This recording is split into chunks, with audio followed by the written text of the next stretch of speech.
Good morning, boys and girls. How's everybody doing?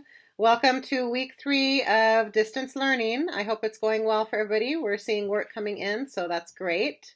Today we're going to catch up with Matt and see how he's doing in chapter 7 of The Sign of the Beaver. Chapter 7. Before he had his eyes open next morning, Matt knew that something was wrong with this day. When it came back to him, he sat up with a groan. Etienne! What had possessed him to give a book to an Indian? How could he possibly teach a savage to read? He tried to think back to the time his mother had taught him his ABCs. He could plainly see that brown-covered primer she held in her hands. He had detested it. He had had to learn the short verses printed beside each letter. A. In Adam's fall we sinned all. That would hardly do.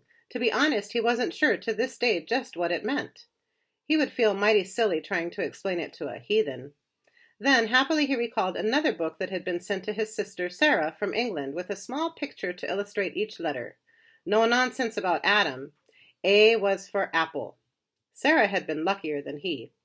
But he had no way of making pictures, and there were no apples here in the forest. What could he find for A that an Indian would understand? He looked about the cabin. T for table, though it was unlikely they'd ever get as far as T. How about A for arm? That was simple enough. B. His eye fell on the leg bone of the squirrel left from last night's meal. The stub of a candle would do for C. D. Door would be just the word for Etienne.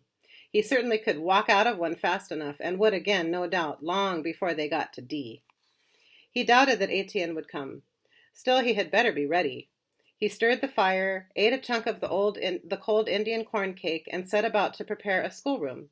He shoved the 2 stools together and laid Robinson Crusoe on the table. He did not have paper or ink. He found a ribbon of birch bark in a corner and tore off a strip and sharpened a stick to a point. Then he waited. Etienne came, swinging a dead rabbit by the ears. He slung it disdainfully on the table. Thank you, Matt said. That's a big one. I won't need anything else for several days. His politeness brought no response. Sit here, he ordered. He hesitated. I never thought as how I'd have to teach anyone to read, but I have figured a way to start. Silently the boy sat down, as straight and rigid as a cedar post. When Matt hunched himself onto the other stool, the boy's scowl deepened. Plainly he did not like having the white boy so close to him. Etienne had no need to be finicky, Matt thought. He smelled none too sweet himself. The grease smeared on his body, even on his hair, stunk up the whole cabin. It was supposed to keep off the mosquitoes, he'd heard, but he thought he'd rather have the pesky insects himself. He drew a letter on the birch bark. This is the first letter, he explained. A. A for arm. He repeated this several times, pointing to his own arm. Etienne kept to his stubborn, scornful silence. Matt set his jaw. He could be stubborn too, he decided. He opened Robinson Crusoe. We'll pick out the A's on this page, he said, trying to control his impatience. He pointed. Now you show me one.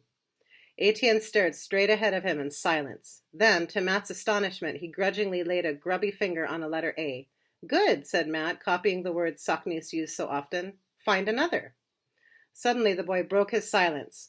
White man's book, foolish, he scoffed. Right, arm, all over paper. Puzzled at first, Matt saw his own mistake. Hundreds of other words begin with A, he explained, or have A in them, and there are 25 more letters. Etienne scowled. How long? He demanded. What do you mean? How long will Etienne learn signs in book?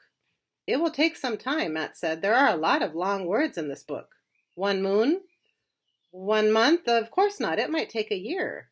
With one swift jerk of his arm, Etienne knocked the book from the table. Before Matt could speak, he was out of the cabin and gone. Reckon that's the end of the lessons, Matt said to himself. Cheerfully he began to skin the rabbit.